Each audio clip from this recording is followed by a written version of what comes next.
네, 안녕하세요. GPT 초격차 활용법 AI로 블로그 입문하기 4강 강의를 시작하겠습니다.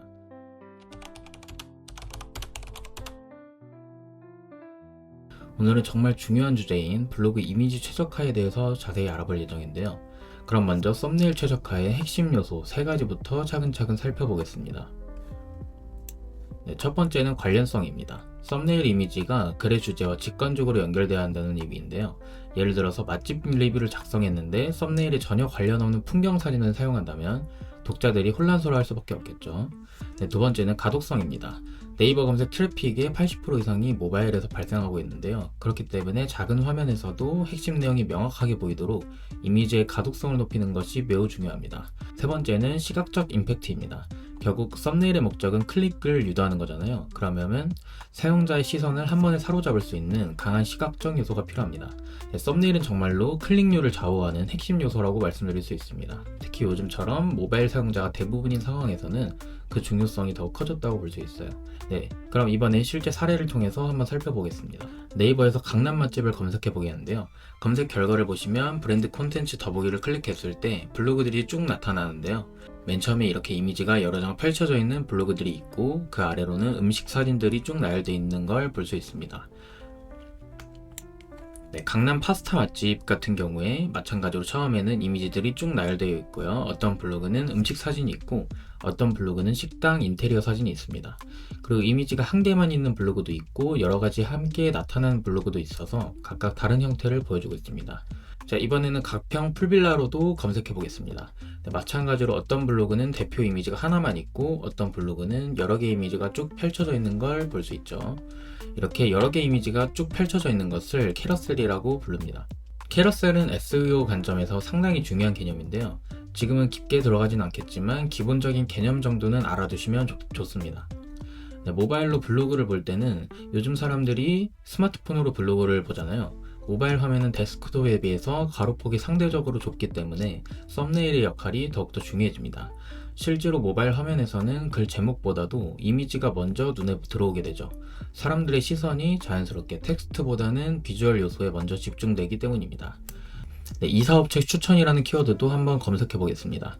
이런 키워드의 경우를 보면 어떤 블로그는 배너 같은 그래픽 요소를 블로그에 넣어서 사진과 함께 활용하는 경우도 있고 순수하게 사진만 사용하는 블로그도 있습니다. 또한 워터마크를 넣은 블로그도 있고 워터마크 없이 처리한 블로그도 있어서 다양한 형태로 구성되어 있는 것을 볼 수 있죠.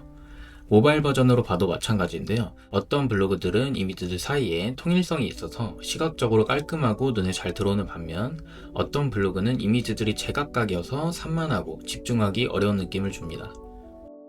네, 그렇다면 캐러셀이라는 것이 정확히 무엇일까요? 캐러셀이라는 용어는 원래 회전목마에서 비롯된 단어인데요.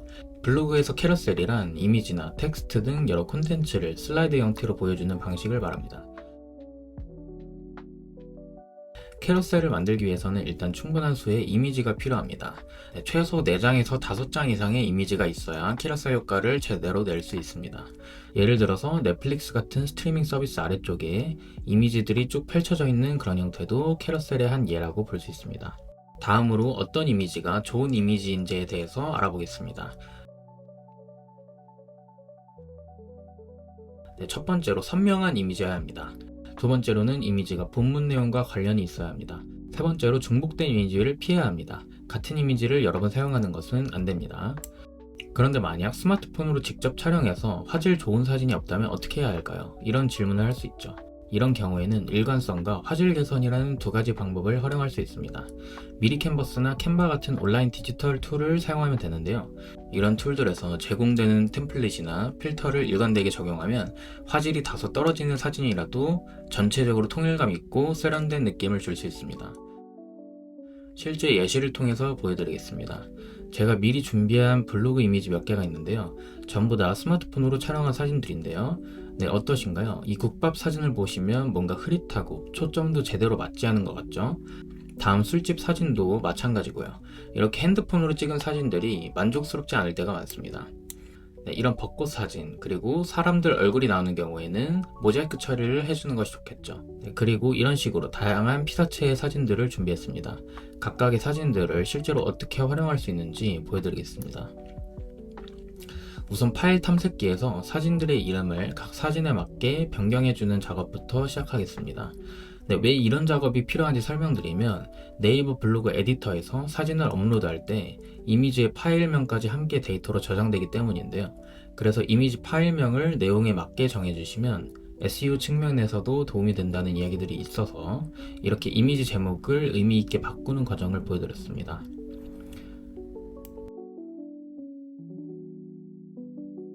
네, 이제 실제로 이미지 편집 도구를 사용해 보겠습니다. 첫 번째로 미리 캔버스부터 들어가 보겠습니다. 네이버 계정으로 저는 로그인 했고요. 디자인 만들기에 들어가면 다양한 사이즈 옵션이 나오는데요. 여기서 1080 곱하기 1080 정사각형 비율로 작업하겠습니다. 이 1:1 비율은 인스타그램이나 네이버 블로그 썸네일에 적합한 비율입니다. 지금 보여드리는 것은 스마트폰으로 촬영한 일반적인 이미지 하나를 가지고 미리 캔버스에서 지원하는 AI 기반 화질 개선 기능을 사용하는 방법입니다. 이미지를 캔버스에 드래그해서 올린 다음에 화질 개선 버튼을 클릭하면 AI가 자동으로 화질을 향상시켜 줍니다. 또한 배경 제거 기능을 사용하면 복잡한 배경을 자동으로 제거해서 깔끔한 이미지를 만들 수도 있어요.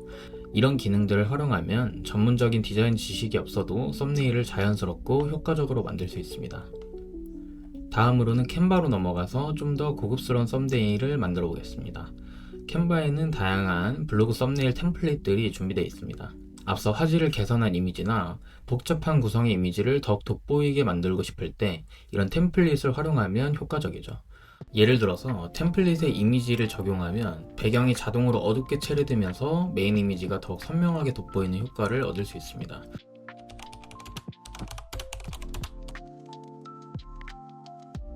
네, 미리 캔버스와 캔바를 활용해봤고 이제 좀 더 혁신적인 방법을 소개해드리겠습니다. 네, 미드저니를 이용해서 AI로 완전히 새로운 이미지를 생성하는 방법인데요. 네, 미드저니 인터페이스를 보시면 좌측 탭에 여러가지 기능들이 있습니다. 네, Create, Explore, Edit, Personalize, Moodboard, Organize, Chat, Task 등 다양한 기능들이 제공되는데요. 이 중 저희가 주목해야 할 부분은 Explore, Moodboard, Create 등의 기능들입니다. 이 기능들을 활용하면 창의적이고 독창적인 썸네일 이미지를 만들 수 있어요. 좀 더 자세한 기능들은 차차 설명해 드리겠습니다. 네, 놀라운 점은 각 이미지를 클릭하면 어떤 프롬프트를 사용해서 그 이미지를 만들었는지 상세하게 보여준다는 거예요. 오른쪽에 프롬프트가 그대로 나와 있어서 다른 사람들이 어떤 방식으로 명령어를 작성했는지 배울 수가 있습니다. 설정창에서는 이미지 사이즈도 자유롭게 조정할 수 있고 모델 버전도 설정할 수가 있어요. 스탠다드와 로우 버전이 있는데 로우 버전은 좀 더 창의성을 제한하는 버전이고 드래프트 버전은 속도가 굉장히 빠르게 생성되는 버전입니다.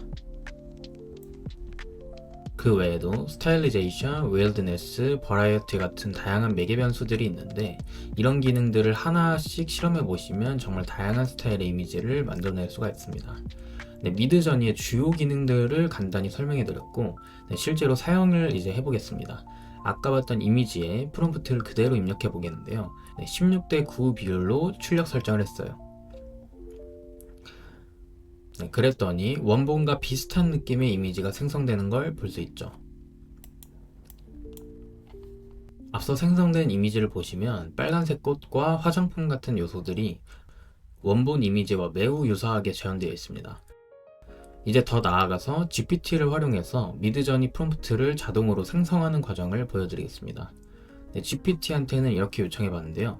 미드저니로 카메라 사진을 생성하려고 하는데 실제 사진처럼 보여야 하고 조명은 스튜디오 조명, 배경은 스튜디오 배경, 각도는 클로즈업 샷, 분위기는 세련된 분위기, 색의 온도는 차가운 느낌이었으면 좋겠다. 이런 식으로 GPT한테 구체적인 요구사항을 입력해주면 GPT가 자동으로 미드저니에 적합한 프롬프트를 생성해줍니다. 네, 전문적인 수준의 프롬프트가 바로 출력되는 거죠. 네, 이렇게 생성된 프롬프트를 미드저니에 바로 입력해봤습니다. 스타일리제이션 설정은 그대로 두고 실행해 보겠습니다. 이런 방식으로 GPT와 미드저니를 연동해서 사용하면 전문적인 프롬프트 작성 지식 없이도 누구나 높은 수준의 AI 이미지를 생성할 수 있습니다. 네, 이미지는 9:16 모바일 최적화 버전으로 한번 만들어 보도록 하겠습니다. 네, 미드저니에는 정말 다양하고 유용한 기능들이 많이 있는데요. 너무 심화적인 부분까지 다루게 되면 영상이 너무 길어질 수 있어서 핵심적인 기능들만 짚어서 설명드리도록 하겠습니다. 제가 방금 전에 생성했던 두 번째 이미지를 저장해서 실제로 어떻게 활용할 수 있는지 한번 보여드리겠습니다. 캔바로 넘어가 보겠는데요. 아까 저장해 놓았던 이미지를 사용해서 썸네일을 제작해 보겠습니다. 캔바에 보시면 썸네일의 정석이라는 유용한 템플릿들이 준비되어 있는데요. 이 템플릿은 간편하게 사용할 수 있는데 여기에 우리가 원하는 사진만 끼워 넣으면 바로 완성되는 그런 템플릿들입니다. 그러면 이제 아까 다운받았던 미드저니 이미지를 캔바에 업로드해 보겠습니다. 업로드하는 방법은 간단한데요. 다운받은 이미지를 캔바에 업로드한 다음에 그대로 마우스에 드래그해서 배경 부분에 붙여넣기만 하면 됩니다. 순식간에 배경이 어둡게 변하면서 이렇게 색감과 채도가 정말 잘 드러나는 걸 확인할 수 있습니다.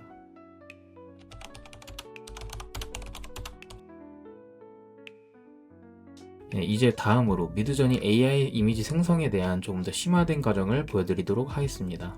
먼저 핀터레스트를 활용해서 무드보드를 이해하는 방법부터 설명드릴게요. 핀터레스트는 이렇게 다양한 이미지들을 핀의 형태로 저장도 할 수 있고 다른 사람들과 공유도 할 수 있는 유용한 SNS 플랫폼입니다.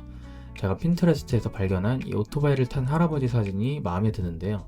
이 사진을 참고해서 이와 비슷한 분위기의 이미지를 AI로 생성해 보도록 하겠습니다. 크롬 브라우저에서 번역이라고 검색하면 구글 번역이 바로 나오는데요. 영어 프롬프트를 작성할 때는 오토바이를 타고 있는 피사체는 그대로 유지하되 배경만 바꿔달라고 요청했습니다. 이미지 프롬프트에 참고 사진을 붙여넣기 때문에 원본 이미지와 비슷한 스타일로 다양한 각도와 연출 그리고 비슷한 느낌을 가진 할아버지 사진들이 생성되고 있는 것을 보실 수 있습니다. 여기서 중요한 포인트는 이미지 프롬프트 대신에 이번에는 캐릭터 레퍼런스라는 기능을 사용해서 인물 중심으로 인물이 더욱 일관성 있게 나오도록 프롬프트를 다시 작성해 보겠습니다. 지금 보시는 이 할아버지의 얼굴이나 전체적인 모습이 캐릭터 레퍼런스인 옴니 레퍼런스를 사용하면 인물의 일관성이 훨씬 더 잘 표현되기 때문에 여러분이 특정 인물을 일관성 있게 표현하고 싶으시다면 이 옴니 레퍼런스 기능을 사용하시는 것을 추천드립니다. 이 두 가지 방법에는 분명한 차이점이 있거든요. 결과를 보시면 할아버지의 모습이 원본 사진과 유사하게 나온 것을 확인하실 수 있죠. 옴니 레퍼런스의 효과가 이런 것입니다. 이제 무드보드에서 2D 캐릭터 스타일로 한번 만들어 보겠습니다. 2D 캐릭터 무드보드는 이렇게 게임 캐릭터들의 이미지를 미리 수집해서 업로드해 놓은 것인데요. 이런 스타일로 이미지를 생성해 달라고 요청하는 겁니다. 이런 게 바로 무드보드라는 기능이에요. 참고할 사진들을 업로드하면 그와 비슷한 느낌의 분위기로 새로운 이미지를 생성해주는 기능입니다. 지금 보시면 weird라는 설정을 0으로 해놓았는데요. 이 설정은 AI의 창의성을 어느 정도 제한하는 기능입니다. 스타일리제이션 설정은 원본 이미지와 얼마나 똑같이 맞출 것인지를 수치로 나타내는 것이고요. 버라이어티는 말 그대로 원본에서 얼마나 변형을 가할 것인지를 조절하는 설정입니다. 지금 2D 캐릭터 무드보드를 사용했는데 결과가 좀 제대로 나오지 않고 있죠. 그 이유는 무드보드에 있는 캐릭터 참고 이미지가 좀 부족하기도 하고 이 바이크를 타고 있는 할아버지라는 피사체가 2D 캐릭터 스타일로 표현하기에는 좀 어려운 부분이 있는 것 같아요. 미드저니도 결국 인터넷에 흩어져 있는 다양한 사진 소스들을 참고해서 이미지를 생성하는 것이기 때문에 이런 한계가 있을 수 있습니다. 그래서 이번에는 무드보드에서 디즈니 3D 캐릭터라는 다른 무드보드를 사용해 보겠습니다. 이건 3D 디즈니 캐릭터들을 모아놓은 무드보드인데요. 이번에는 좀 캐릭터다운 느낌으로 할아버지가 표현된 것을 보실 수 있습니다. 3D 캐릭터 무드보드는 3D가 잘 적용된 것을 확인할 수 있네요.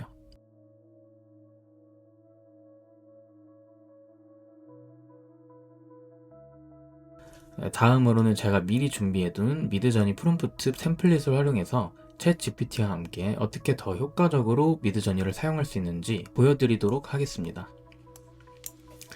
이 템플릿은 촬영 스타일이나 주제를 정하고 각 항목별로 하나씩 선택해서 완성된 프롬프트를 만들어주는 유용한 도구인데요.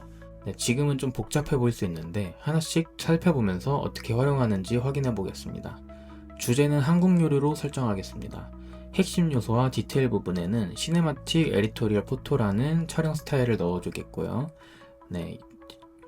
시네마틱이라는 영화 느낌이 나는 분위기를 넣어줬습니다. 카메라와 렌즈 부분에는 극상의 디테일과 피사체의 질감을 잘 표현할 수 있는 렌즈 설정을 넣어줬습니다. 이런 식으로 항목별로 하나씩 선택해서 넣어주기만 하면 돼요. 생각보다 간단하죠? 그리고 구도는 탑다운, 플랫레이 구도로 설정했는데요. 탑다운이란 건 위에서 아래로 내려다보는 관점의 구도를 말합니다. 음식 사진에는 잘 어울리는 구도죠. 다음에는 조명을 설정해야 하는데요. 클린 이븐 라이팅으로 설정했는데 깔끔하고 균일한 스튜디오 조명을 의미합니다. 전문적인 음식 사진에 자주 사용되는 조명이에요. 색상 팔레트는 웜 스타일의 색상 팔레트를 사용해서 따뜻한 느낌의 필름 같은 색감을 연출할 수 있도록 했고요. 마지막으로 추가 디테일과 분위기는 울트라 하이 디테일로 설정했습니다. 이렇게 각 항목을 하나씩 정해서 GPT한테 요청하면 GPT는 제가 원하는 사진의 디테일 수준을 정확히 파악해서 적절한 예시까지 함께 제공해줍니다. 한국 요리를 주제로 넣었기 때문에 김치찌개와 비빔밥이 예시로 나왔는데요. 이제 이 프롬프트를 바로 미드저니에 넣어보겠습니다. 먼저 미드저니에 김치찌개 프롬프트를 입력해 보겠습니다.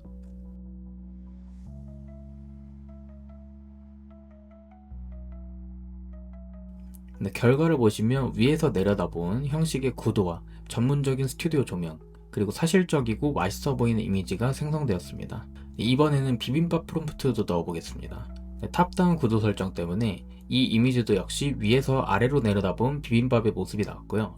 전문적인 스튜디오 조명과 따뜻한 색 온도, 그리고 사실적인 디테일을 확인할 수 있습니다. 진짜 사진 같은 퀄리티의 이미지를 AI로 생성할 수 있는 걸 볼 수 있습니다. 챗 GPT로 프롬프트를 체계적으로 구성하면 이렇게 원하는 느낌과 분위기를 정확히 구현할 수 있습니다. 실제로 제가 이런 방식으로 여러 개의 한국 요리 이미지를 생성해 봤는데요. 김치와 삼겹살, 김치찌개, 호떡, 비빔밥 등 다양한 요리들을 이런 식으로 제작해서 다운로드 받았습니다. 앞서 말씀드린 대로 모든 이미지의 파일명을 해당 이미지에 맞게 정확히 변경해 주었습니다. 이는 SEO 최적화를 위해서도 중요한 과정인데요. 이제 캔바로 이동해서 워터마크를 만드는 방법을 배워보도록 하겠습니다. 여기서 중요한 점을 말씀드리고 싶은데요. AI로 생성된 이미지는 인터넷에 있는 기존 사진 소스들을 참고해서 만들어지기 때문에 어딘가에는 기존 이미지와 유사성이 남아있을 가능성이 있습니다. 이런 이미지 유사성 문제는 블로그 품질 평가에 악영향을 미칠 가능성이 높아요. 그래서 AI로 만든 이미지를 그대로 사용하시면 조금 위험할 수 있어서 반드시 후 작업을 통해 다듬어 주실 필요가 있습니다.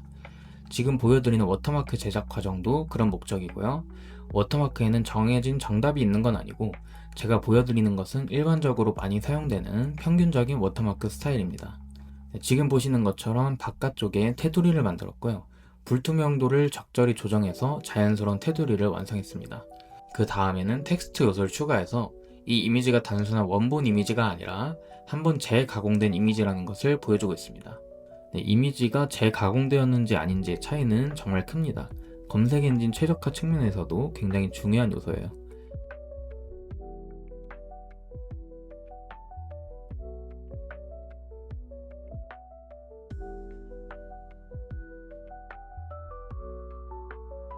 제 블로그 아이디를 투명도를 적절히 조절해서 워터마크로 추가했고요. 이제 페이지 복제 기능을 누르면 매번 새로 만들 필요 없이 사진만 교체해서 바로 사용할 수가 있습니다. 이렇게 템플릿을 한번 만들어주면 계속 재사용이 가능해서 효율적이게 작업할 수 있어요. 꼭 이런 스타일의 워터마크를 만들어야 하는 건 아니지만 요즘에는 이런 식으로 워터마크를 추가하는 것이 일반적인 추세입니다. 그 이유는 미드저니 같은 AI 이미지 생성 도구 때문에 자신의 블로그 이미지가 무단으로 도용당할 가능성이 커졌고, 또한 실제 사진인데도 AI 이미지들과의 유사성 때문에 검색 엔진에서 불이익을 받을 수 있기 때문에 워터마크를 넣는 블로거들이 많아졌습니다. 워터마크는 캔바나 미리캔버스 같은 도구를 활용하셔도 되고, 포토샵을 사용할 수 있으시다면 포토샵을 활용해서 텍스트 등의 요소를 추가하시는 것을 추천드립니다. 새로운 워터마크가 적용된 이미지가 완성됐으니까 다시 이미지에 맞게 파일명을 변경해 보겠습니다. 이런 식으로 직관적이고 명확하게 제목을 설정하는 것이 중요합니다. 이제 실제로 블로그에 어떻게 적용되는지 확인하기 위해서 임시로 간단한 블로그 포스팅을 하나 만들어 보겠습니다. 블로그 이미지 폴더에 방금 전에 제작한 5개 이미지가 업로드 되어 있는데요. 요즘에 새로 추가된 AI 활용 설정이 있는 걸 볼 수 있습니다. AI를 사용해서 이미지를 생성했다면 이 부분에 체크를 해주시면 돼요. 이 중에서 김치찌개 이미지가 가장 눈에 띄고 매력적이어서 대표 이미지로 설정해 보겠습니다. 그리고 아래쪽을 보시면 이미지를 클릭했을 때 캡션을 추가할 수 있는 기능이 있는데요. 여기에 각 이미지에 맞는 적절한 설명을 추가하시면 됩니다. 이렇게 이미지를 드래그해서 원하는 위치에 배치하면 이미지가 깔끔하게 삽입되고요. AI를 활용했으면 AI 활용 설정 버튼을 클릭해 주시는 걸 잊지 마세요. 이렇게 해서 간단하게 블로그 포스팅이 완성됐습니다.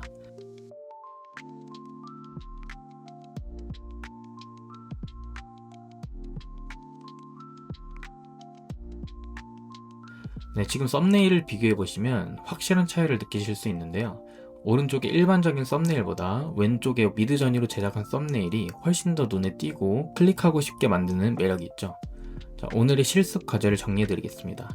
네, 스마트폰으로 촬영한 사진의 화질을 개선하고 썸네일을 제작해 보는 거, 그리고 미드저니를 활용해서 고품질 이미지를 생성해 보는 거, 마지막으로 생성된 이미지를 실제 블로그에 삽입해서 활용해 보는 겁니다. 네, 오늘도 끝까지 함께 해주셔서 고생 많으셨고요. 다음 영상에서 또 만나 뵙겠습니다. 감사합니다.